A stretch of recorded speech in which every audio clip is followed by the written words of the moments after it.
ঠিক আছে, আমরা ক্লাসটা শুরু করি। তোমাদের কনক্রিট প্রপার্টিজ আমরা ছিলাম। কনক্রিট প্রপার্টিজ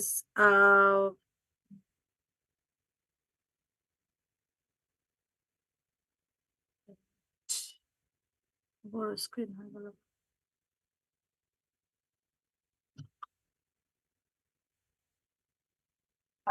মনে হয় তোমাদের effect of water cement ratio on strength of concrete এতটুকু হওয়ার কথা, তাই না? বাকি দুই সেকশনে এতটুকু হয়েছিল, তো তোমাদের সেকশনে হওয়ার কথা। এটা শেষ হয়েছিল না এই গ্রাফটা? ইয়েস জি ম্যাম, মিস, হয়েছে ম্যাম। হুম। হয়েছিল। ওকে, থ্যাংক ইউ।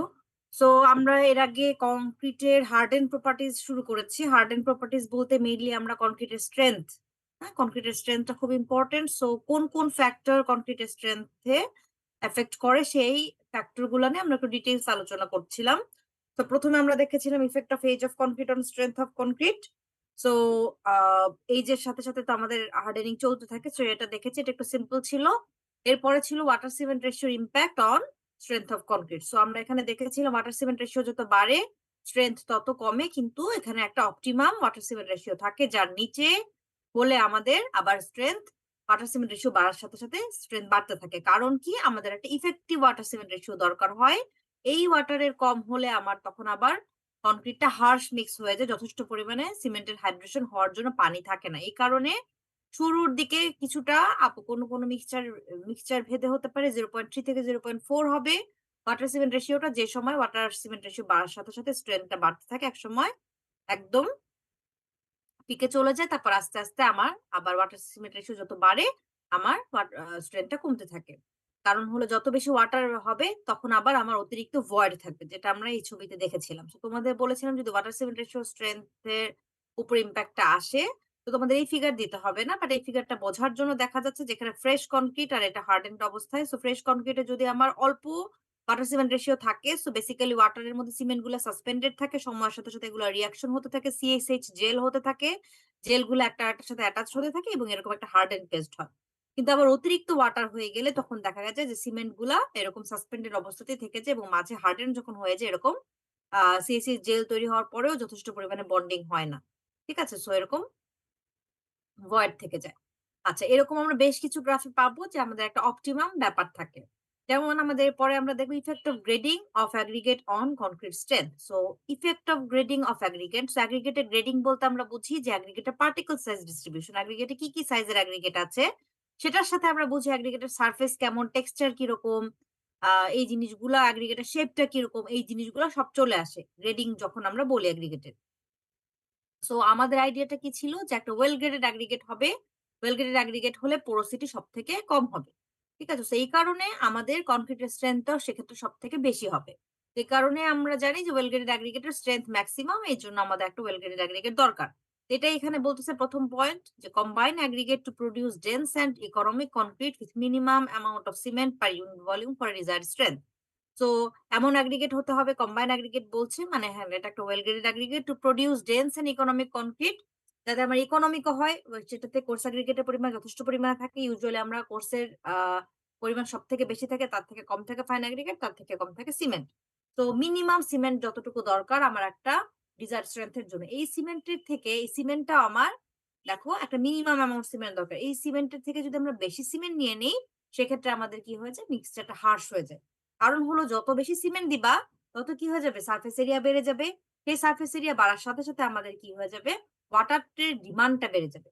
তো সিমেন্ট যত আমার বাড়বে কি হবে, সিমেন্ট বাড়লে আমার, সিমেন্ট যদি আমার বাড়ে, সিমেন্টের ইনটেক যদি বেড়ে যায়, আমাদের ওয়াটারের ডিমান্ড বেড়ে যাবে। ওয়াটারের ডিমান্ড বেড়ে গেলে মিক্সচারে যে ওয়াটার ছিল সিমেন্টের হাইড্রেশনের জন্য, তখন আমার যথেষ্ট পরিমাণে থাকবে না। অথবা বলা যায় সিমেন্ট বাড়লে ওয়াটার সিমেন্ট রেশিও আমার কমে যাবে। সো ওয়াটার সিমেন্ট রেশিও যদি কমে যায়, স্ট্রেংথ বাড়ার কথা, কিন্তু সেখানে স্ট্রেংথ বাড়বে না, কারণ এই ওয়াটার সিমেন্ট রেশিওটা আবার ইফেক্টিভ ওয়াটার সিমেন্ট রেশিও কম।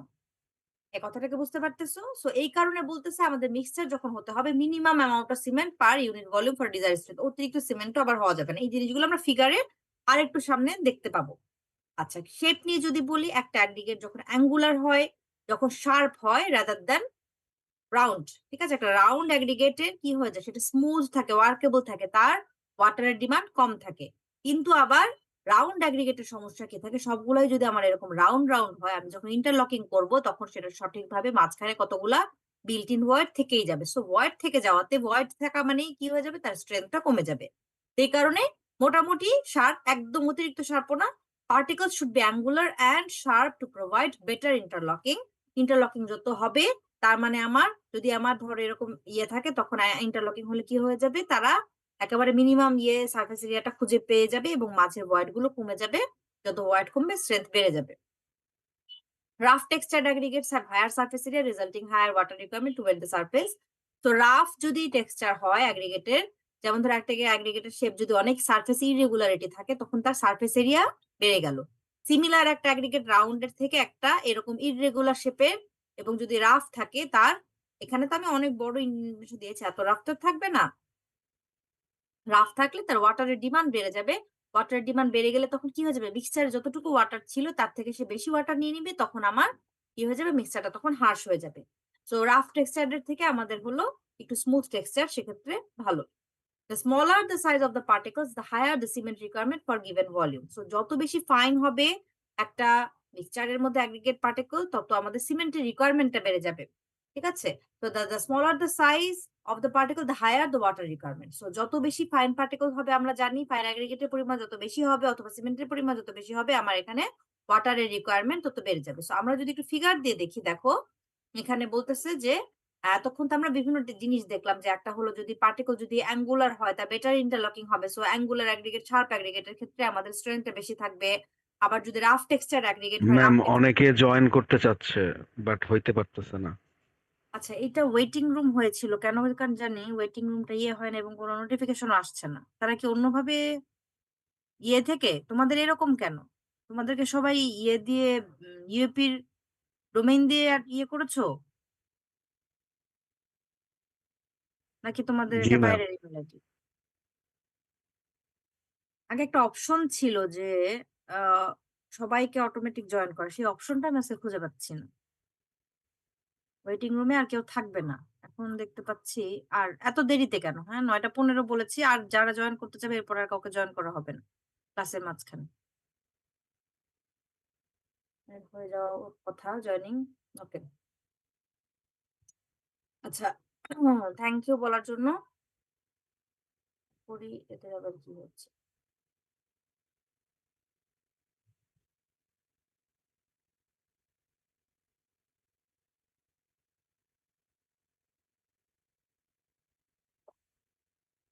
আচ্ছা, তো যেটা বলছিলাম যে অ্যাগ্রিগেটের কিছু শেপের ব্যাপার থাকে। এখন যদি আমরা অ্যাগ্রিগেটের সাইজের ব্যাপারে আসি, অ্যাগ্রিগেটের সাইজের ক্ষেত্রেও দেখতে পাচ্ছ তোমরা, এখানে একটা ফিগার দেখা যাচ্ছে। ওয়াই অ্যাক্সিস এ কম্প্রেসিভ স্ট্রেংথ আর এক্স অ্যাক্সিস হলো maximum size of coarse aggregate. So maximum size of coarse অ্যাগ্রিগেটে দেখো যে এখানেও আমার অ্যাগ্রিগেটের সাইজ বাড়তে বাড়তে স্ট্রেংথ বাড়ছে, তারপর একটা সময় স্ট্রেংথ কমছে। এটার কারণটা কি? এটার কারণটা হলো, দেখো এখানে প্রথম দুটা পয়েন্ট হলো তোমার ফিগারের বাম দিকটাকে এক্সপ্লেইন করে, তারপরের দুটো পয়েন্ট হলো ফিগারের ডান পাশটাকে এক্সপ্লেইন করে। আমি যদি প্রথম পয়েন্টটাতে যাই, smaller particles yields in larger surface area resulting in requirement of more water. এটার মানে কি, যত ফাইন পার্টিকল হবে তার কি থাকবে, সারফেস এরিয়া বেশি থাকবে। সেটা অলরেডি তোমরা ক্লাসে আমাকে বলেছো, তোমরাও জানো। যত বেশি ফাইন, তার সারফেস এরিয়াটা বেড়ে যাচ্ছে। কি হয়ে যাচ্ছে তার, তখন মিক্সচারের যে ওয়াটার, সেই ওয়াটারের রিকোয়ারমেন্টটা তার বেড়ে যাচ্ছে। সো কি হয়ে যাবে, Das the water cement ratio increased for a constant amount of cement. ঠিক আছে, এটা কি বুঝতে পেরেছো তোমরা?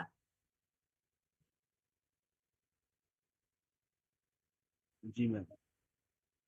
তার মানে কি বোঝা যাচ্ছে, যে যত আমার ফাইন পার্টিকেল হবে, ফাইন পার্টিকেলের সারফেস এরিয়া বেড়ে যাবে। সো সারফেস এরিয়া বেড়ে গেলে আমার কি করতে হবে, তাকে যদি যদি আমি চাই যে আমি সিমেন্টের পরিমাণ বাড়াবো না, আমি সিমেন্টের পরিমাণ কনস্ট্যান্ট রাখবো, তখন তার কি হয়ে যাবে, তার ওয়াটারের ডিমান্ড বেড়ে যাবে। এটাকে যদি আমরা একটু ঘুরিয়ে বলি, যে additional cement is required to keep the desired water cement ratio for desired strength. যখন আমরা মিক্স ডিজাইন করি, মিক্স ডিজাইনে কিন্তু আমরা ওয়াটার সিমেন্ট রেশিওটা ফিক্স রাখি। এখন আমার যদি ফাইন পার্টিকেল বেশি দিয়ে দিলাম, ফাইন পার্টিকেলে আমার যদি ওয়াটারের ডিমান্ড বেড়ে যায়, তখন এই ওয়াটার সিমেন্ট রেশিওটাকে ফিক্সড রাখার জন্য আমার সিমেন্টও বেশি দিতে হবে। যেহেতু ওয়াটারের ডিমান্ডটা বেড়ে যাচ্ছে আর ওয়াটার দেওয়া লাগছে, তো ওয়াটার সিমেন্ট রেশিওটাকে কনস্ট্যান্ট রাখার জন্য সিমেন্টও বেশি দেওয়া লাগবে। তখন কি হবে দেখো, তখন আমার কি হয়ে যাবে, লার্জার ম্যাক্সিমাম অ্যাগ্রিগেট সাইজ, আরো বেশি যদি অ্যাগ্রিগেট সাইজ, এখন ওই ফাইনার থেকে যদি আমরা আরেকটু বড় করতে থাকি অ্যাগ্রিগেট সাইজ, সারফেস এরিয়া কমে যেতে থাকবে। ঠিক আছে? সারফেস এরিয়া কমে যেতে থাকবে। লোয়ার্স দ্য ওয়াটার রিকোয়ারমেন্ট, তখন পানির পরিমাণ কমে গেলে আমরা যদি বলি যে সিমেন্টের পরিমাণ আমাদের সমস্যা নেই। আমার সিমেন্ট এখানে যদি ফিক্স থাকে, less water cement ratio for constant cement content yields high strength. So এখন ধরো তুমি এই পয়েন্টটা থেকে শুরু করো। এইখানে তার একটা আমরা maximum size of coarse aggregate আছে। এখানে যদি আসি এটার মানেটা কি? ম্যাক্সিমাম সাইজ অফ কোর্স অ্যাগ্রিগেটের মানে হলো যখন আমরা মিক্স ডিজাইন করি, কোর্স অ্যাগ্রিগেটের একটা ম্যাক্সিমাম সাইজ বলে দেই। যেমন ধরো বলে দেই আমরা যে এখানে হয়তো আমরা মিক্স রেশিও বলতেছি 1:2:4, কিন্তু আমরা বলে দিই এখানে maximum size of coarse aggregate 19 millimetre বা maximum size of coarse aggregate 20 millimetre suppose. আচ্ছা, এখন সাপোজ যে মিক্সচারের maximum size of coarse aggregate suppose 0.25 inch, hmm, মানে ধরো তোমাদের ধরো 7 মিলিমিটার, হুম, 8 মিলিমিটার সাপোজ। তার থেকে যখন আমার অ্যাগ্রিগেটের সাইজ আরেকটু বেড়ে যাবে, তখন কি হচ্ছে? অ্যাগ্রিগেটের সাইজ আরেকটু বেশি হলে তার সারফেস এরিয়াটা কমে যাচ্ছে। অ্যাগ্রিগেট সাইজ যত ছোট ছিল তার সারফেস এরিয়া বেশি ছিল। এখন আমি অ্যাগ্রিগেট সাইজ বাড়াচ্ছি, তো কি হচ্ছে? সারফেস এরিয়া আরেকটু বাড়ছে। সারফেস এরিয়া বাড়াতে তার কি হয়ে যাচ্ছে? পানির যে ফাইন অবস্থা ছিল তার ওয়াটারের রিকোয়ারমেন্ট আরেকটু কমে গেছে। পানির ওয়াটার রিকোয়ারমেন্ট কমে যাওয়াতে সিমেন্ট যদি কনস্ট্যান্ট থাকে, আমার ওয়াটার সিমেন্ট রেশিওটা কমে যাবে। ওয়াটার সিমেন্ট রেশিও কমে গেলে আমরা কি জানি? স্ট্রেংথ বেড়ে যাবে। সো স্ট্রেংথটা বাড়ছে। এরকম হতে যত আরেকটু বড় হচ্ছে, আরেকটু সাইজ অ্যাগ্রিগেট সাইজ বড় হচ্ছে। সাপোজ এখানে 0.5 ইঞ্চি, 0.5 ইঞ্চিতে 10 মিলিমিটার সাপোজ বা 12 মিলিমিটার। তো ম্যাক্সিমাম সাইজ আমার ওই মিক্সচারের ম্যাক্সিমাম সাইজ 12 মিলিমিটার। সো আমার কি হচ্ছে? আরেকটু সারফেস এরিয়া কমলো, পানির রিকোয়ারমেন্ট কমলো। সো সিমেন্টের পরিমাণ ফিক্সড, আমরা সিমেন্ট চেঞ্জ করিনি। আমার তখন কি হয়ে গেল? ওয়াটার সিমেন্ট রেশিও কমে গেল, স্ট্রেংথ বাড়ছে। এরকম হতে একটা পয়েন্ট আসলে দেখতে পাচ্ছ এখানে 1 ইঞ্চি। সাপোজ সব মিক্সচারের ক্ষেত্রে 1 ইঞ্চি হবে, নট নেসেসারি। এটা তোমাদের একটা টেন্টেটিভ একটা ফিগার দেখানো। তো 1 ইঞ্চিতে যে মানে হলো ধরো 25 মিলিমিটার, এইখানের পরে আমরা দেখতে পাচ্ছি অ্যাগ্রিগেটের সাইজ যখন বাড়ছে আবার কি হচ্ছে? স্ট্রেংথ কমে যাচ্ছে। এটা কেন? কারণ হচ্ছে এটা একটা অপটিমাম অ্যামাউন্ট। এরপরে গেলে কি হয়ে যাচ্ছে? আরো বেশি নিয়ে নিলে তখন হয়ে যাচ্ছে অ্যাগ্রিগেট গুলার আবার বন্ডিং এরিয়া কমে যাচ্ছে। Larger maximum aggregate size, lower surface area. এখনো সারফেস এরিয়া কমছে, কিন্তু দেখা যাচ্ছে এত বড় বড় অ্যাগ্রিগেট 1 ইঞ্চির থেকেও যখন বড় হয়ে যাচ্ছে, তখন বুঝতেই পারছো তোমরা অনেক বড় বড় অ্যাগ্রিগেট, তখন এখানে ভয়েড বেশি থেকে যাচ্ছে এবং resulting low bond area and lower strength. তো এই সময় larger aggregate size causes more heterogeneity. ঠিক আছে? Prevent uniform stress distribution. So আমরা যদি বলি তাহলে কি হচ্ছে? যত ফাইন থাকে তার অ্যাগ্রিগেটের পার্টিকেল গুলো, যত ফাইন পার্টিকেল থাকে তার সারফেস এরিয়া বেশি থাকে, ওয়াটারের রিকোয়ারমেন্ট বেশি থাকে। সো অ্যামাউন্ট সিমেন্ট অফ যদি কনস্ট্যান্ট থাকে, সো ওয়াটার রিকোয়ারমেন্ট বেশি মানে ওয়াটার বেশি দেওয়া লাগবে, ওয়াটার সিমেন্ট রেশিও বেড়ে যাচ্ছে। ঠিক আছে? কিন্তু এটার থেকে যদি আমি আস্তে অ্যাগ্রিগেট সাইজ বাড়াতে থাকি, লার্জার ম্যাক্সিমাম অ্যাগ্রিগেট সাইজ, এটাকে যদি এভাবে তোমরা না বলে এভাবেও বলতে পারো, if aggregate size gets larger, তখন কি হয়ে যাবে? সারফেস এরিয়া কমে যেতে থাকবে, সারফেস এরিয়া লোয়ার, তখন ওয়াটার সিমেন্ট রেশিও আমার কি হয়ে যাবে? কম হয়ে যাবে। যেহেতু সারফেস এরিয়া কম, তার ওয়াটারের রিকোয়ারমেন্টটা কম হচ্ছে। সিমেন্ট যদি কনস্ট্যান্ট থাকে, কনস্ট্যান্ট সিমেন্টের জন্য ওয়াটার সিমেন্ট রেশিও আমার কম হচ্ছে, তাহলে আমরা কি যাচ্ছে? স্ট্রেংথ বাড়ছে। এরপর একটা অপটিমাম ভ্যালুর পর আমি যেভাবে বলছি এভাবে তোমরা গুছিয়ে লিখবে। সো অপটিমাম ভ্যালুর পর কি হয়ে যাবে? অ্যাগ্রিগেট সাইজ যখন বাড়বে তখন কি হয়ে যাবে? ভয়েড বেড়ে যাবে, বন্ড এরিয়াটা কম হয়ে যাবে। বন্ড এরিয়া কম হয়ে গেলে আমার স্ট্রেংথ কম হয়ে যাবে এবং আমার তখন মিক্সচারে হেটেরোজেনিটি চলে আসবে। ঠিক আছে? আচ্ছা,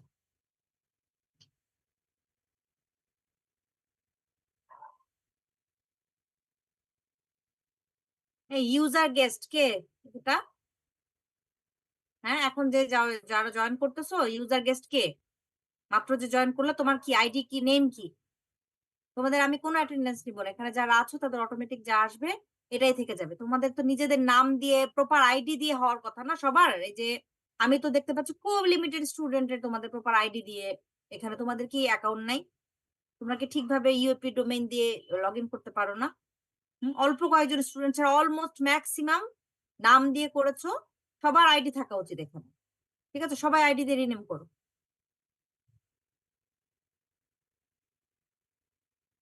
সোয়া ৯টা ক্লাস ৯টা ৩৮ জয়েন করো। হ্যাঁ, ফিজিক্যালি যেরকম অনলাইনেও সেরকম। অনলাইনের ক্লাসে তো দেরি করে কি জয়েন করার কথা?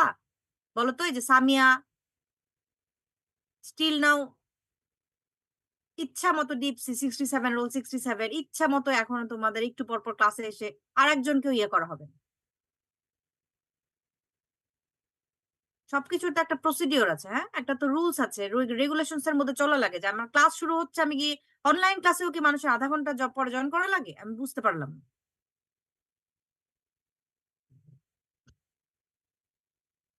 আচ্ছা, হুম, সো আমাদের গ্রেডিং অফ অ্যাগ্রিগেট যখন বলা হবে, তোমাদের যদি আসে effect of grading of aggregate on concrete strength, so তোমাদের এই ফিগার দিয়ে এক্সপ্লেইন করবা।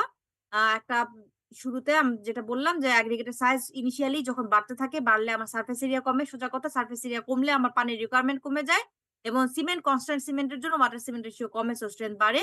কিন্তু একটা অপটিমাম ভ্যালুর পরে যখন অ্যাগ্রিগেটের সাইজ বাড়ে তখন আমার কি হয়ে যায়, বন্ড এরিয়া কমে যায়, স্ট্রেন্থ কমে যায়। সো কিছু কিছু পয়েন্ট এগুলো খেয়াল করবা, ঠিক আছে? তো লিস্ট এই পয়েন্টটা যাতে থাকে আমার এক্সপ্লেইন করার জন্য, বামের পার্ট আর ডানের পার্ট পড়ার এক্সপ্লেইন করার জন্য এই পয়েন্টটা থাকতে হবে। এরপর আসো effect of aggregate cement ratio or strength of concrete. Aggregate cement ratio, ঠিক আছে? আমরা ইউজুয়ালি কি বলি, cement is to fine aggregate is to, আমরা কি বলি, কোর্স অ্যাগ্রিগেট বলি। সো সেটা যদি হয় তখন আমাদের এখানে আমরা জানি কত থাকে, ইউজুয়ালি 1:1.5:3 অথবা 1:2:4, মানে সিমেন্টের থেকে অ্যাগ্রিগেট অনেক বেশি বেশি থাকে। এটার কারণ কি থাকে, larger relative volume of aggregate is desirable for economy. তোমাদের বলেছিলাম অ্যারাউন্ড 60 to 75% অ্যাগ্রিগেট থাকে। যত বেশি অ্যাগ্রিগেটের ভলিউম হবে এটা ইকোনমির জন্য ভালো হবে। এখন বেশি অ্যাগ্রিগেট নিয়ে নিলে আবার কি হবে, অতিরিক্ত অ্যাগ্রিগেট সিমেন্ট রেশিও যদি আমি বেশি নিয়ে নিই, leads to harsh and unworkable fresh concrete should be excess space then that required to fill the voids। আচ্ছা এখানে আসবো, এখানে একটু জিনিস আছে, এখানে দুটো ফিগার আছে aggregate cement ratio impact concrete strength উপর যদি বলি, এখানে একটা ফিগার আছে, এখানে একটা ফিগার আছে। আমরা এই ফিগারটায় যাই। ইউজুয়ালি যেটা দেখা যায় for a constant water cement ratio যদি কনস্ট্যান্ট থাকে, দুইটা মিক্সচারের মধ্যে যে মিক্সচারটা লিনার, লিনার মানে কি তোমাদের বলেছিলাম ফাইনের পরিমাণ কম, তার মানে তার অ্যাগ্রিগেটের পরিমাণ বেশি, ঠিক আছে? ফাইন পরিমাণ কম মানে কি, ফাইন পার্টিকল কম, ফাইন পার্টিকল বলতে সিমেন্টের পরিমাণ কম। সো লিনার মিক্সচারে এই সিমেন্টের পরিমাণ কম হলে কি হয়ে যাবে, অ্যাগ্রিগেট বাই সিমেন্ট আমরা যদি বলি, অ্যাগ্রিগেট বাই সিমেন্ট, সো সিমেন্টের পরিমাণ কি হয়ে যাবে, অ্যাগ্রিগেট সিমেন্ট রেশিও বেশি হয়ে যাবে। এটাই বলছে high aggregate cement ratio. Leaner mix মানে হাই অ্যাগ্রিগেট সিমেন্ট রেশিও। তো for a constant water cement ratio, a leaner mix মানে হলো যার অ্যাগ্রিগেট সিমেন্ট রেশিও বেশি, তার মানে হলো অ্যাগ্রিগেট বেশি, লিড টু হায়ার স্ট্রেংথ, ঠিক আছে? আচ্ছা আমরা যদি এই ফিগারে দেখি, দেখো এখানে আমরা দেখতে পাচ্ছি ফিগার গুলো অ্যাগ্রিগেট সিমেন্ট রেশিও, এখানে রাউন্ড ইয়েগুলা হলো আমার অ্যাগ্রিগেট সিমেন্ট রেশিও হলো 6 আছে, 5 আছে, 4.53। তো এই যে দেখো এইখানে হলো বেস্ট ফিট লাইন প্লট করেছে, এটা হলো 6 এর, ঠিক আছে? এটা হলো 6 এর লাইন। 5 এর লাইন কোনটা, 5 এর লাইনটা একটু এরাটিক রেজাল্ট আসছে, 5 টাকে আমরা বাদ দিব, 5 এর চিন্তা আমরা বাদ দেই, আমরা 4.5 যাই কারণ বাকিগুলা ট্রেন্ড ফলো করতেছে। সো এইটা হলো তোমার 4.5 এর, ঠিক আছে? 4 লিখি আমি এখানে আর এটা 3 লিখি সাপোজ।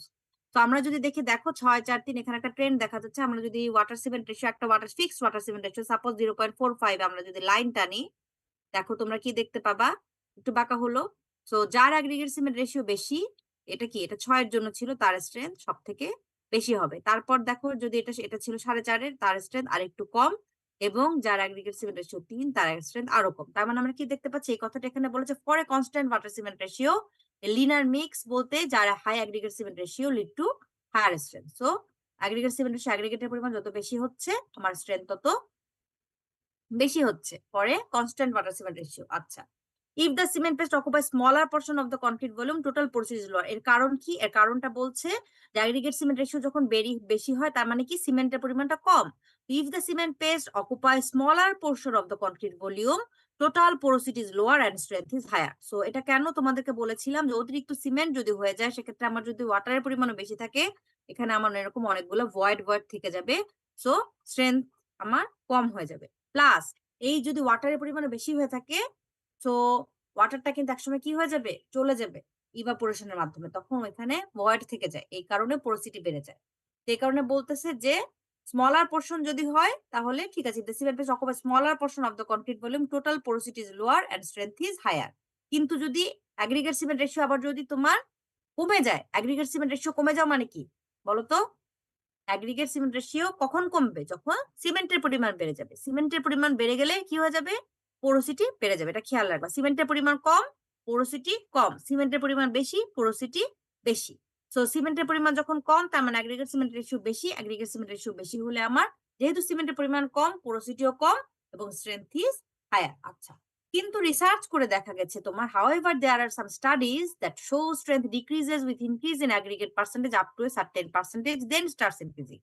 এই যে আমরা বলছি যে অ্যাগ্রিগেটের ভলিউম বাড়ার সাথে সাথে স্ট্রেংথ বাড়ে, এটা হলো একটা অপটিমাম ভ্যালুর পরে, একটা সার্টেন অপটিমাম ভ্যালু পর্যন্ত, তারপরে যে আমরা দেখতে পাই যে অ্যাগ্রিগেটের ভলিউম বাড়ছে। ফিগারটা যদি দেখো, ফিগারে এক্স অ্যাক্সিস অ্যাগ্রিগেটের ভলিউম, Y axis compressive strength. So আমরা দেখতে পাচ্ছি দেখো 40% অ্যাগ্রিগেটের ভলিউম 0%, 20%, 40, 60, 80। তো 40% এর পরে অ্যাগ্রিগেটের যদি ভলিউম বাড়ে তখন আমরা দেখতে পাচ্ছি স্ট্রেংথ বাড়ছে, কিন্তু 0 থেকে 20 তে আমরা যদি যাই দেখতে পাচ্ছি অ্যাগ্রিগেটের ভলিউম যত বাড়ছে স্ট্রেংথ তত কমছে। কারণ কি, এখানে কি হয়েছে, অ্যাগ্রিগেটের পরিমাণ বাড়ছে মানে কি অ্যাগ্রিগেট সিমেন্ট রেশিও বেড়ে যাচ্ছে।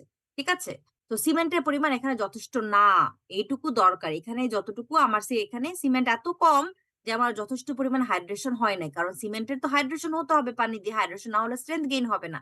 সো একটা মিনিমাম অ্যামাউন্ট অফ সিমেন্ট দরকার হয় স্ট্রেংথ গেইনের জন্য, সেই ওয়াটার সিমেন্ট রেশিওর মতো একটা মিনিমাম অ্যামাউন্ট অফ ওয়াটার দরকার হয় সিমেন্ট স্ট্রেংথ গেইনের জন্য। So for a particular type of cement paste, a gradual decrease in compressive strength is associated with increasing volume of aggregate from 0 to 20। তার মানে কি, যে একটা সার্টেন সিমেন্ট পেস্টের জন্য আমার কম্প্রেসিভ স্ট্রেংথ কি হয়ে যাচ্ছে, যত আমার কি হচ্ছে ভলিউম বাড়ছে 0 to 20, compressive strength is associated with decrease in compressive strength, compressive strength কমছে with increasing volume of aggregate from 0 to 20।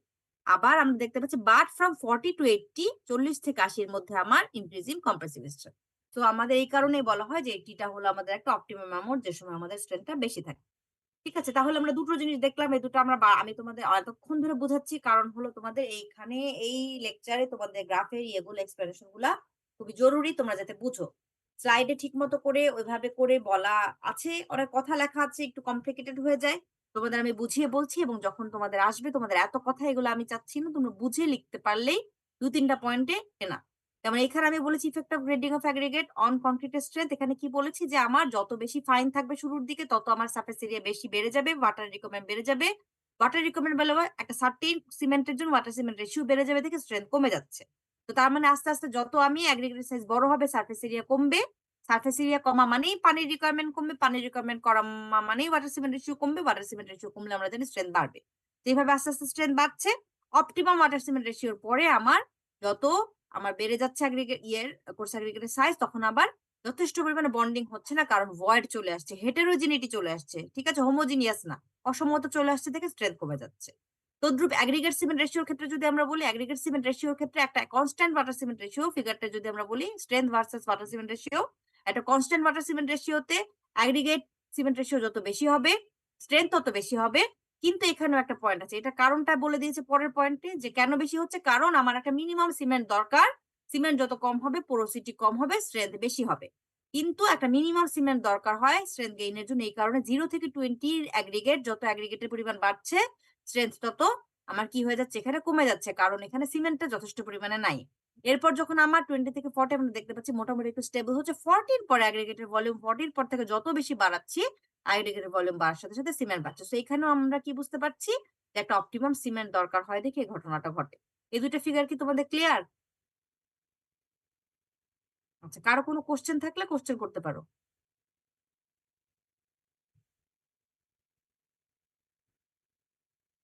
আচ্ছা, কোশ্চেন না ঠিক থাকলে আছে। আমরা পরের ইয়েগুলোতে যে এগুলো খুব ইজি, এগুলো তোমাদেরকে একটা করে ইয়ে করি, তোমরা পড়ো। আহ 1 মিনিট বা 2 মিনিট করে সময় দিই, তোমাদের কোনো কোশ্চেন থাকলে কোশ্চেন করবা। এটা দেখো, effect of moisture content of aggregate on strength of concrete. এই যে ময়েশ্চারের রোলটা কি, পড়ো।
স্লাইডটা চেঞ্জ হয়ে গেছে।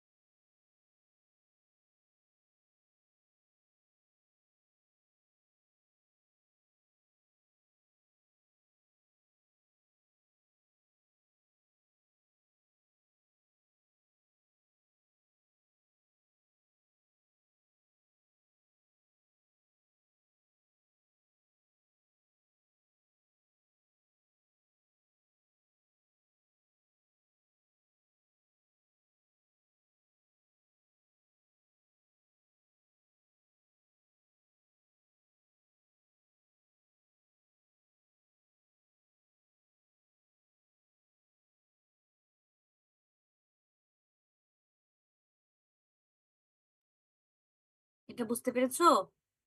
এখানে কি বলছে যে ময়েশ্চার কনটেন্ট আমাদের বেশি যদি থাকে তখন আমাদের কি হয় অ্যাগ্রিগেটের বাল্কিং হয়। আমরা জানি তোমরা অ্যাগ্রিগেটের ফাইন অ্যাগ্রিগেটের ক্ষেত্রে বিশেষ করে স্যান্ডের বাল্কিং পড়েছিলা, bulking of sand.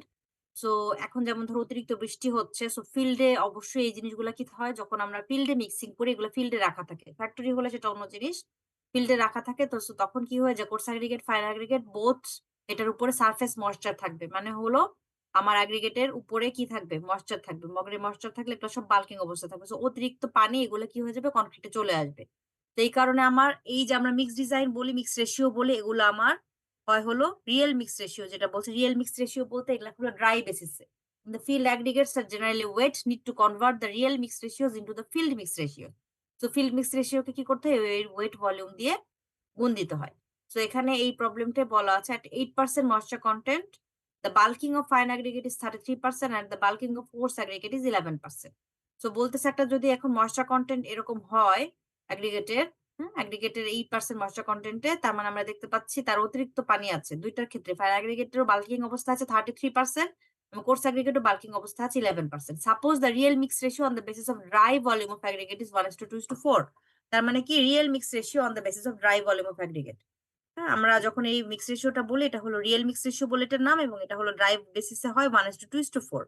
What will be the field mix ratio at 8% moisture content? So তোমরা মিক্স ডিজাইন এগুলো করবে। এটা হলো তার আগে একটা গ্রুমিং টাইপের খুব ইজি একটা জিনিস যে আমার যদি ড্রাই বেসিসে ড্রাই সিমেন্ট নিতাম 1 পার্ট, আমার তার দ্বিগুণ নিতে হতো ফাইন অ্যাগ্রিগেট এবং তার 4 গুণ নিতে হতো কোর্স অ্যাগ্রিগেট। সো আমি যখন ফিল্ডে করব, ফিল্ডে তো আমার এগুলোর সাথে ময়েশ্চার আছে। তো কি করব?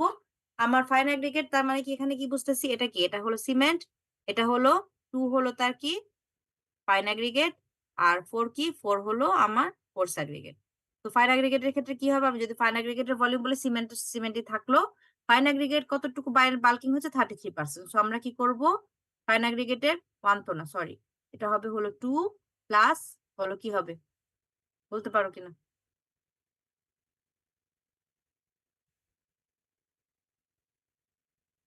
2 প্লাস কি করব? ওর ভলিউমের সাথে কি করতে হবে বলো তো? 33% গুণ দিতে হবে। এখানে প্লাস না, ঠিক আছে? এটা বলো 2 into 33/100 কেন? আমার ওর ভলিউম ড্রাই ভলিউম ছিল 2 পার্ট। এখন আমার বাল্কিং অবস্থা আছে 33%, মানে হলো ওর অরিজিনাল ভলিউমের থেকেও 33% বেশি হয়ে আছে। এই বাল্কিং হয়ে আছে মানে পানি আছে। এখন আমি যখন ফিল্ডে নিব এই পানির আমাকে তো ভলিউম বেসিসে, সাপোজ একটা সিলিন্ডারের মধ্যে করে সিলিন্ডারের ভলিউম কাউন্ট করবো আমি। আমি যদি ড্রাই ভলিউম নিই তখন আমার কি হয়ে যাবে? কম হয়ে যাবে। যতটুকু অ্যাগ্রিগেট দরকার তার থেকে কম অ্যাগ্রিগেট নেওয়া হয়ে যাবে। কারণ অ্যাগ্রিগেট অলরেডি পানি দিয়ে পানিও কিছু জায়গা অকুপাই করে ফেলতেছে। সো পানির ভলিউম চলে আসবে। কারণ আমাকে বাড়তে নিতে হবে, বেশি নিতে হবে। সে বাড়তিটা কতটুকু বাড়তি নিতে হবে? তার real volume, dry volume plus dry ভলিউমের ইনটু বাল্কিং এর পার্সেন্টেজ 2 into 33%। সো কি হবে? এটাকে যদি আমরা করি তাহলে 2 আর এটা হবে 0.66, 2 প্লাস 0.66 এভাবে এসেছে 2.66, ঠিক আছে?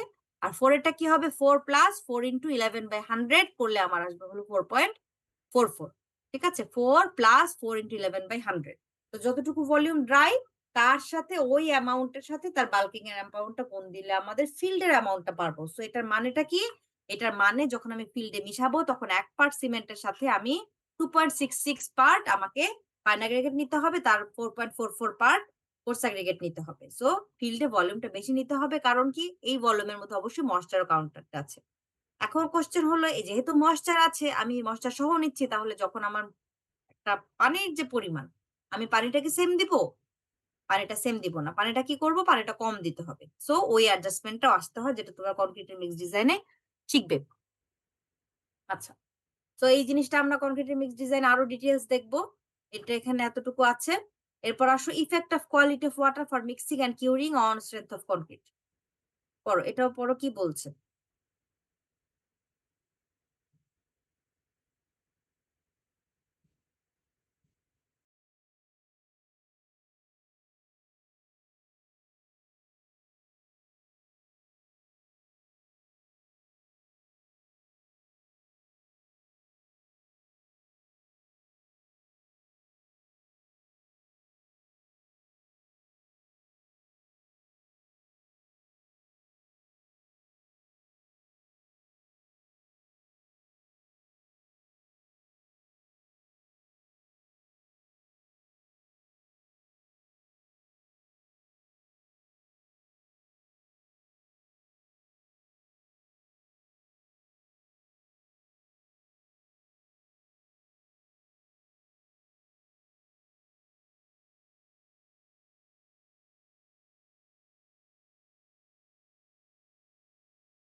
এখানে কি বুঝতে পারোনি বলো দেখি?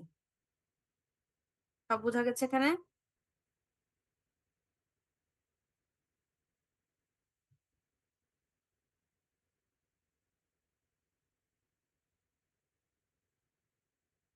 স্টুডেন্টস, অনলাইন ক্লাস হলেও তোমাদেরকে ইন্টারঅ্যাক্টিভ হতে হবে। আমি কিন্তু এগুলা সেকশন, সি সেকশন আমার এগুলো পড়ানো শেষ। ঠিক আছে? প্রত্যেকটা স্লাইড আমি যেভাবে তোমাদেরকে পড়াচ্ছি সেভাবে তাদেরকেও পড়িয়েছি। তাদের এখানে কোয়েশ্চেন ছিল। তোমরা কি সবকিছু বুঝতে পেরেছো? জি ma'am. Clear? Yes ma'am. Ma'am, impurities of water এটা বলছে যে সেলিং টাইমে হচ্ছে ই করে ইন্টারফেয়ার করে, এটা মানে কিভাবে আসলে? আচ্ছা।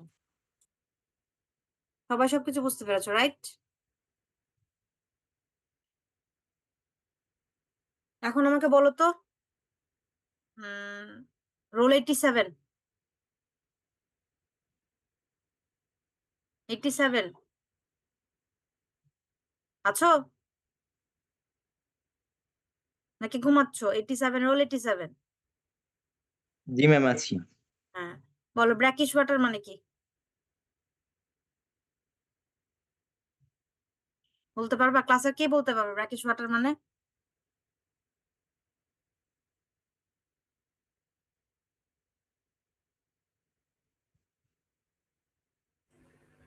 ম্যাম সল্টি ওয়াটার বা ওশানের ওয়াটার। না, ওশানের ওয়াটার না, ব্র্যাকিশ ওয়াটার। এই জন্যই জিজ্ঞেস করলাম, তোমরা যদি পড়ো স্বাভাবিক কোশ্চেন আসার কথা এখান থেকে। মানে এটার মানেটা কি বা এটা কি, একজন যেমন জিজ্ঞেস করলো ইম্পিউরিটিস কিভাবে সেটিং এ ইম্প্যাক্ট ফেলে। So impurities in water interfere with the setting of cement. Basically আমাদেরকে এখানে বলতেছে এটা একটা পোর্টেবল ওয়াটার হতে হবে। যেই যদি এটার মধ্যে ভারী কোনো মেটাল বা অন্য কোনো কিছু থেকে থাকে, যেমন অনেক সময় অ্যাসিড রেইন হতে পারে, অ্যাসিড থাকতে পারে, ইন্ডাস্ট্রিয়াল ওয়েস্ট যদি থেকে থাকে, সেগুলা সিমেন্টের সেটিং এ কেন হবে? কারণ ওখানে যদি ইম্পিউরিটিস থাকে অবশ্যই সিমেন্টের তো সারফেসে এগুলো কোটেড থেকে যাবে। ঠিক আছে? সিমেন্ট তো খুবই ফাইন পার্টিকল। তো কি হবে তখন? বন্ডিং এরিয়াতে ঝামেলা হবে। ঠিক আছে? যেমন তোমাদের অ্যাগ্রিগেটের ক্ষেত্রে দেখিয়েছিলাম যে অ্যাগ্রিগেটে যদি সয়েলের কোটিং থাকে, সিল্ট ক্লের কোটিং থাকে, তখনও বন্ডিং এ ঝামেলা হবে। অ্যাগ্রিগেটটা ক্লিন ওয়াশড হতে হবে। তো সেরকম সিমেন্ট এখানেও যদি ওয়াটারে কোনো ইম্পিউরিটিস থাকে, সেটা আমাদের সিমেন্টের হাইড্রেশনে যে ঝামেলা করবে। প্লাস কেমিক্যাল রিঅ্যাকশন হতে পারে।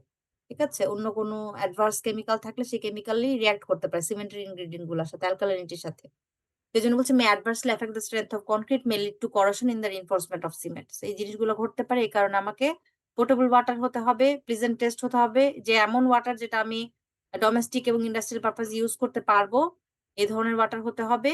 ওয়াটার অবশ্যই স্যালাইন ওয়াটার হওয়া যাবে না, সল্টি হওয়া যাবে না। ব্র্যাকিশ ওয়াটার বলতে যেখানে নদী আর সমুদ্র চৌমোহনা যেগুলো হয়, নদী আর সমুদ্র একসাথে মিলে সেই জায়গাতেও, মানে অতিরিক্ত স্যালাইন না, বাট একেবারে মিঠা পানির মতোও না। ঠিক আছে? আমাদের ফ্রেশ ওয়াটার যেরকম, সেই ফ্রেশ ওয়াটারও না। ঠিক আছে? কিছুটা স্লাইটলি স্যালাইন থাকবে, সো সেই ওয়াটারও ইউজ করা যাবে না। এবং কোনো should not contain any acids. এটা হলো আমার effect of quality of water. ঠিক আছে? আচ্ছা, এখন আসো effect of method of mixing.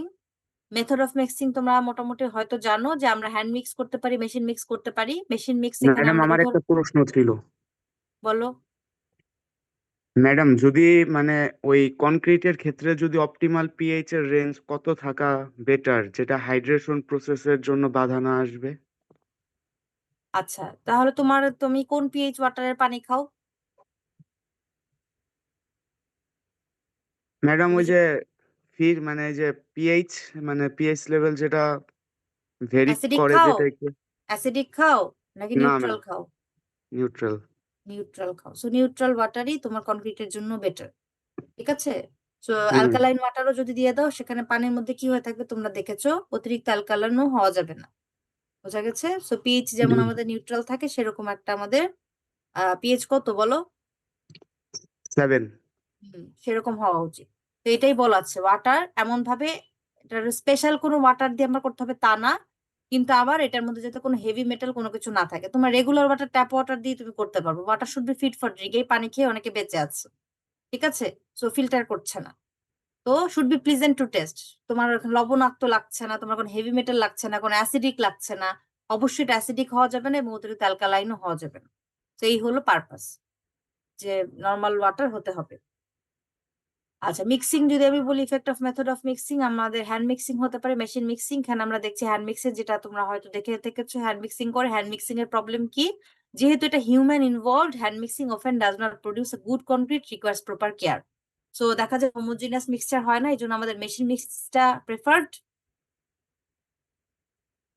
আচ্ছা, মেশিনে যখন মিক্স করা হচ্ছে আমাদের সেটা প্রেটার হচ্ছে, এখানে আমরা দেখতে পাচ্ছি আমাদের দেখা যায়। আবার অনেক সময় ফ্যাক্টরিতে আরো অত্যাধুনিক মেশিন মিক্সও থাকে, বড় বড় মেশিনে সেগুলো মিক্স করা হতে পারে। অবজেক্টিভ হলো producing a uniform mass of concrete. মেশিনে যদি ঠিকভাবে রিভলিউশনটা যদি কন্ট্রোল না করা হয়, এটা অবশ্যই কি হয়, এটা ঘুরে ঘুরে ঘুরে ঘুরে ঘুরে জিনিসটাকে আমার হোমোজিনিয়াস একটা মিক্সচার তৈরি হয়। তো যদি কোনো কারণে রিভলিউশনটা কখনো স্লো কখনো হেভি হয়, যেমন এখনকার আমাদের কনক্রিট ল্যাবে যে মিক্সার মেশিন আছে, এটার কিন্তু রিভলিউশনের ঝামেলা আছে। প্রথমে তাড়াতাড়ি ঘুরতে থাকে, পরে আবার কি হয়ে যায়, আস্তে আস্তে স্পিড স্লো হয়ে যায়, তখন মিক্স ভালো করে হতে পারে না। তো এই কারণে বলছে, দেখো, number of revolution should be controlled strictly rather than the time of mixing. যদিও এখানে বলছে মানে rather than time of mixing ও ইম্পর্টেন্ট। যেমন আলট্রা হাই স্ট্রেন্থ কনক্রিট এগুলোর ক্ষেত্রে আমার একটা মিক্সিং টাইমটা দেখা হয় যে মিক্সিং করতে করতে একটা সময় হোমোজিনাস একটা মিক্সচার হয়ে যায়, কিন্তু আমার নাম্বার অফ রিভলিউশনটা দেখাটা জরুরি। আচ্ছা, machine mixing preferred over hand mixing, সেটা হলো মেথড অফ মিক্সিং। এখন আমরা যদি বাকি জিনিস যাই, ট্রান্সপোর্টেশন, প্লেসিং, কম্প্যাকশন, বাকি স্টেজ গুলো আমার মিক্সিং হয়ে গেছে, এখন আমার এটাকে কি করতে হবে, এটাকে প্লেস করতে হবে, ট্রান্সপোর্ট করতে হবে। যদি আমার দূরের ফ্যাক্টরিতে করে থাকি সেটাকে ট্রান্সপোর্ট করে নিয়ে যেতে হবে। ট্রান্সপোর্টেশন অবশ্যই দেরি করা যাবে না, দেরি করলে কি হয়ে যাবে, সেগ্রিগেশন হয়ে যাবে। তোমরা দেখতে পাচ্ছ এখানে একটা রেডি মিক্স কনক্রিটের যাচ্ছে, গাড়ি যাচ্ছে। তো যখন এরকম হয়, সেখানে আমার সেটিং যাতে না হয়ে যায়, আমার এই ধরনের কোনো অ্যাডমিক্সার ইউজ করতে হয়। Must be transported as quickly as possible to prevent segregation. আচ্ছা, প্লেসিং এর কথা যদি আমি বলি,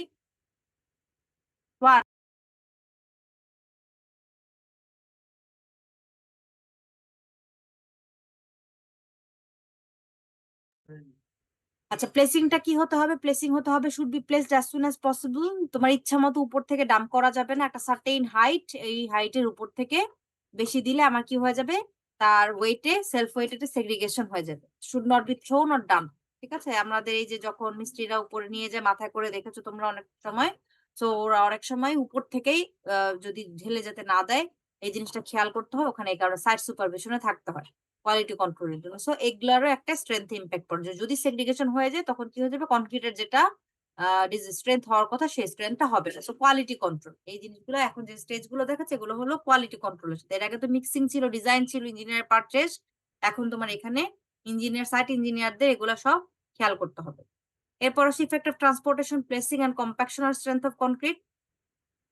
এটা কি আমাদের এই যে কম্প্যাকশনের ইফেক্টটা বলতেছে। কম্প্যাকশন আমরা কেন করি, কম্প্যাকশন করে আমাদের এই যে মিক্স যখন ইয়ে করা হয়ে গেল, প্লেসিং করা হয়ে গেল, আমাদের ভিতরে যে এনট্র্যাপড এয়ার, ভিতরে যে ভয়েড বাবল গুলো আছে এগুলাকে কমানো, টু এলিমিনেট অথবা দূর করে ফেলা একদম। তো আমার সেটা হ্যান্ড কম্প্যাকশন হতে পারে, সেটা ভাইব্রেটর হতে পারে। তো তোমরা এখানে ছবি দেখতে পাচ্ছ, এটা একটা ভাইব্রেটর দিচ্ছে, ভাইব্রেটর বেটার। আর এটা দেখতে পাচ্ছ hand compaction. So by means of standard steel rod দিয়ে ধরনের কম্প্যাকশন করছে। সো কোন জায়গাগুলো বেশি রিস্কি, যেগুলো হলো কর্নার এজ, যেমন দেখতে পাচ্ছ এটা তোমরা একটা এজ, একটা হলো স্ট্রাকচারের রিটেনিং ওয়াল। সো এই জায়গাগুলোতে আমাদের যখন কনক্রিট কাস্টিং করা হয়েছে, সো এখানে আমাদের স্টিল রড দিয়ে ধরনের করা হচ্ছে। ঠিক আছে, তো মেকানিক্যাল ভাইব্রেটর সব থেকে ভালো, ইলস বেটার কম্প্যাকশন। এরপর আসে কিউরিং এর impact on strength of concrete. এটা তোমরা জানো, অলরেডি সিমেন্টে দেখেছো যে কিউরিং মানে হলো আমি কনক্রিটের হাইড্রেশনের জন্য এটাকে কি করব, আমার পানিতে এটাকে সাবমার্জ করে রাখবো, বা পানি থাকবে আর কি, হাইড্রেশন কন্টিনিউ হতে থাকবে। To maintain a suitable environment to promote hydration during early stages of hardening. ঠিক আছে, আর্লি স্টেজেস অফ হার্ডেনিং, কারণ আমরা জানি হার্ডেনিংটা তো বছর ধরে চলতে থাকে। তো শুরুর দিকের সময়গুলো থেকে আমার হাইড্রেশনটাকে প্রমোট করার জন্য, সো কি to keep the concrete saturated. So কিভাবে হতে পারে, আমরা জানি স্ল্যাবের ক্ষেত্রে এগুলোকে আমরা বলি পন্ডিং, এ ধরনের বিট করে করে পানি জমায় রাখা হয়। এখানে আমরা দেখতে পাচ্ছি কলামে হলো যদি আমি বলি এটাকে মেমব্রেন, বা তোমরা চটের বস্তা বলতে পারো, সেটাকে পানি স্প্রিঙ্কল করে করা হয়। তো এই ধরনের বিভিন্ন মেথড আছে। এটার কারণটা কি, আমার সোজা কথা কনক্রিটকে স্যাচুরেটেড অবস্থায় রাখতে হবে। যদি আমি স্যাচুরেটেড অবস্থায় না রাখি, তাহলে কনক্রিটের ভিতরের যে ওয়াটার সেটা ইভাপোরেট করে এনভায়রনমেন্টে চলে যাবে, তখন আমার সেক্ষেত্রে কি হতে পারে, শ্রিঙ্কেজ, ক্র্যাক হতে পারে, অথবা আদার প্রবলেম হতে পারে। সেই কারণে আমার এটাকে কনক্রিটকে স্যাচুরেটেড রাখতে হয় during the early stages of hardening. আচ্ছা, in saturated condition hydration proceeds at a higher rate, তাড়াতাড়ি স্ট্রেংথ গেইন হতে থাকে। আচ্ছা, তো এটা আমার পরের ফিগার আছে, এটাতে আমরা যাব। এই যে পানিটা যদি আমি স্যাচুরেটেড না রাখতাম, এই যে পানি কনক্রিট থেকে চলে যাবে, সেটা বেশ কিছু ফ্যাক্টরের উপর ডিপেন্ড করে। একটা হয় হলো টেম্পারেচার, চারপাশে টেম্পারেচার যদি বেশি থাকে তাহলে অবশ্যই ইভাপোরেশন তাড়াতাড়ি হবে। রিলেটিভ হিউমিডিটি অফ এয়ার মানে হলো আর্দ্রতা বা জলীয় বাষ্প যদি বাতাসে বেশি থাকে, জলীয় বাষ্প বেশি থাকলে পানি থেকে ময়েশ্চার লস কম হবে, কনক্রিট থেকে ময়েশ্চার লস কম হবে। Velocity of air in the vicinity মানে তোমার এই যে স্ট্রাকচারের পাশে বাতাসের গতিবেগ কেমন, বাতাসের গতিবেগ যদি বেশি থাকে, এই যে ইভাপোরেশন হচ্ছে কনক্রিটের ভিতরের ওয়াটার গুলা তো এখানে এসে বাষ্প হয়ে এখানে থাকছে, তো ওগুলা কি হয়ে যাবে, বাতাসের বেগ বেশি থাকলে ওই বাতাস এটাকে মুভ করে অন্যদিকে চলে যাবে, তখন ইভাপোরেশন রেটটা বেড়ে যাবে। সারফেস ভলিউম রেশিও যদি সারফেস অনেক বেশি থাকে, যেমন ব্রিজের পিয়ার হতে পারে বা তোমার অনেক মোটা কলম হতে পারে যেখানে আমার সারফেসের পরিমাণটা এক্সপোজড সারফেস কম, ভলিউমটা বেশি, সেক্ষেত্রেও আমার ইভাপোরেশন রেটটা কমে যাবে। তো এই জিনিসগুলোর উপর ডিপেন্ড করে কনক্রিটের হাইড্রেশনটা কিরকম হচ্ছে, ময়েশ্চার লস কিরকম হচ্ছে, এই জিনিসগুলো খেয়াল করা লাগে। সো আমাদের একটা ফিগার আছে, এটা তোমরা দেখেছিলে সিমেন্টে, যে টাইম এরকম এইজ আছে, এইজের সাথে কম্প্রেসিভ স্ট্রেংথের রিলেশন। সো আমরা এখানে দেখতে পাচ্ছি বেশ কিছু লাইন, এগুলা থেকে বোঝা যায় যে এখানে বলতেছে সবথেকে নিচে ইন এয়ার এন্টার টাইম, একটা কনক্রিট তৈরি করার পর পুরো সময়টাই সে বাতাসে ছিল। ইন এয়ার আফটার 3 ডেজ, তার 3 ডেজ কিউরিং করা হয়েছে। In air after 7 days curing করা হয়েছে, এবং ময়েস্ট কিউড এন্টার টাইম, পুরো সময়টাই ময়েস্ট কিউড করা হয়েছে। তো আমরা দেখতে পাচ্ছি, আমরা যদি 28 ডেজ এর স্ট্রেংথ দেখি, দেখো যেটা বাতাসে ছিল পুরো সময়টা একদমই কিউরিং করা হয়নি, তার স্ট্রেংথ অনেক কম। এরপর যেটা 3 দিন কিউরিং করা হচ্ছে যথেষ্ট পরিমাণে, অনলি 3 ডেজে বেড়ে গেল। আমি যদি 7 ডেজ কিউরিং করি আরো বাড়লো, আর ময়েস্ট কিউর যদি করা হয়েছে 28 ডেজ পর্যন্ত, তাহলে তার স্ট্রেংথ দেখতে পাচ্ছি আরো বেশি। সো ইউজুয়ালি 28 ডেজ না করলেও চলে, 7 থেকে 28 এর মধ্যে দেখতে পাচ্ছ অনেক বেশি যে পার্থক্য তা না, লিস্ট 7 থেকে 14 দিনের মতো আমাদের কিউরিংটা করা উচিত। সো এই জন্যই বলতেছি to maintain a suitable environment to promote hydration during the early stages of hardening. ঠিক আছে? The curing should start after the final set of the cement. আমাদের কনক্রিট কাজ করার সাথে সাথে আমরা কিউরিং শুরু করি না। আমাদের ফাইনাল সেট আমরা ইউজুয়ালি একদিন পর যে কিউরিং শুরু করি। If concrete is not cured after setting, concrete will shrink, causing cracks. তো কেন এটা হবে? কারণ ভিতরে কনক্রিটের ভিতর থেকে ময়েশ্চার গুলো ইভাপোরেট করে চলে যাবে। ইভাপোরেশনের রেট কি হবে সেটা এখানে বলা আছে, কিসের উপর বেস করবে। Strength development depends on the curing temperature as well. এই যে আমি কিউরিং করছি এটা তো নরমাল টেম্পারেচারের ওয়াটার দিয়ে। যদি আমি স্টিম কিউরিং করি, তোমাদেরকে বলেছিলাম, তখন আমাদের high temperature is good for early strength gain. তো ইউজুয়ালি ফ্যাক্টরিতে প্রিকাস্ট ফ্যাসিলিটি যেমন থাকে, যেমন টার্মটাই দেখো, steam curing for precast concrete. So precast concrete কোনগুলো, যেগুলো আগে থেকে কাস্টিং করে রাখা হয়েছে, যেমন তোমাদের এই যে মেট্রোতে গার্ডার বা অন্যান্য জিনিস আগে থেকে যেগুলো কাস্টিং করে রাখা হয়েছে ফ্যাক্টরিতে, সেখানে স্টিম কিউরিংটা কেন হেল্পফুল? স্টিম কিউরিং করলে আমার তাড়াতাড়ি স্ট্রেংথ গেইন হয়, সো এগুলোর শাটারিং তাড়াতাড়ি করে খুলে ফেলে এগুলোকে সরিয়ে ফেলা যায়। সো ফ্যাক্টরিতে তো আসলে স্পেস লিমিটেড, এই কারণে ওখানে স্টিম কিউরিংটা করা হয়। আচ্ছা, অথবা ল্যাপটপে বা স্পেশাল পারপাসে যদি দরকার হয়, কোথাও করে আমাদের স্ট্রেংথ গেইনিংটা দ্রুত দরকার, সেখানেও স্টিম কিউরিং করা যেতে পারে।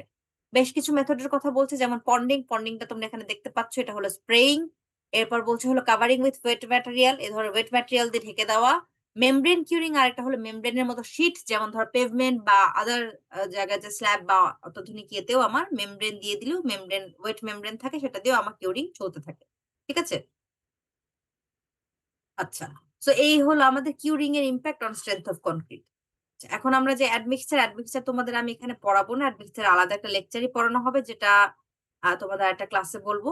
অ্যাডমিক্সচার হলো তোমাদের কনক্রিটে যদি কোর্স অ্যাগ্রিগেট, ফাইন অ্যাগ্রিগেট ছাড়া অন্য যে কোনো এক্সট্রা কোনো কিছু দিলে সেটাকে অ্যাডমিক্সচার বলে। বেশ কিছু ধরনের অ্যাডমিক্সচার আছে, ডিটেইলস আমরা এটা পরে দেখবো। এখন হচ্ছে ডিউরেবিলিটি অফ কনক্রিট। পড়ো ডিউরেবিলিটি অফ কনক্রিট, এই স্লাইডটা পড়ো।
বুঝেছো?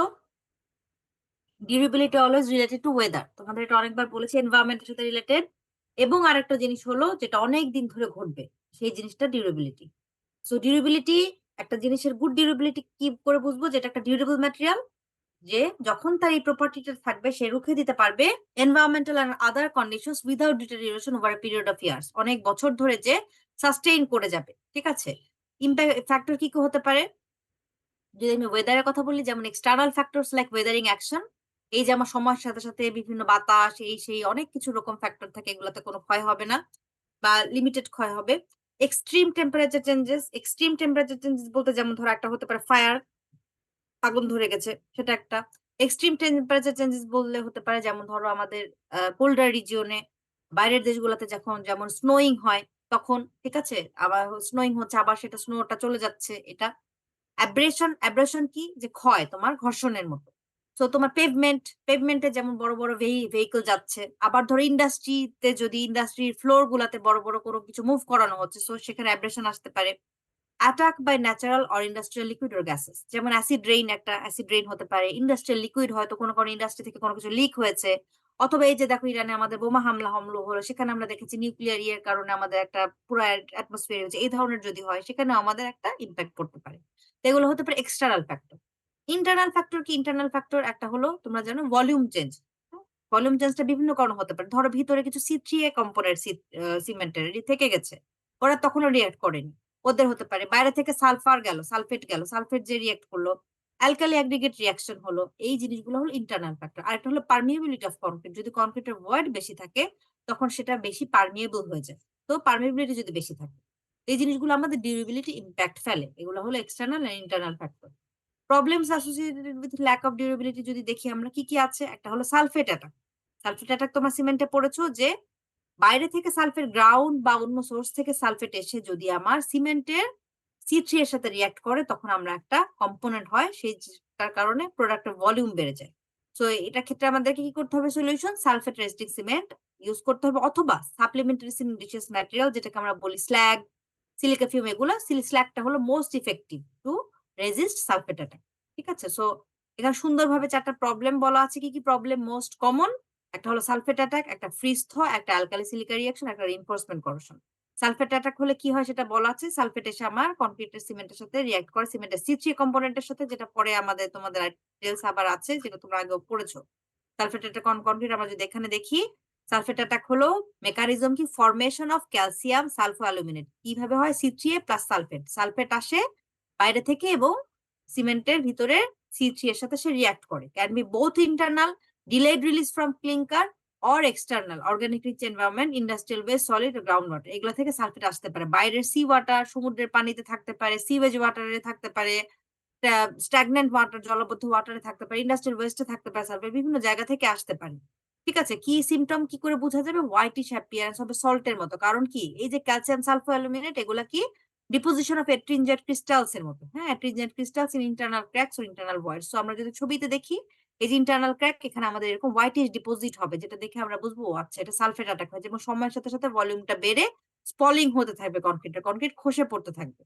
Expansion and disruption of concrete, expansion হয়, product volume greater than the reactants, damage depends upon the concentration of sulfate and permeability of concrete. So এই যে হবে, স্পলিং হবে, ড্যামেজ হবে, এক্সপ্যানশন হবে, এটা কিসের উপর ডিপেন্ড করবে?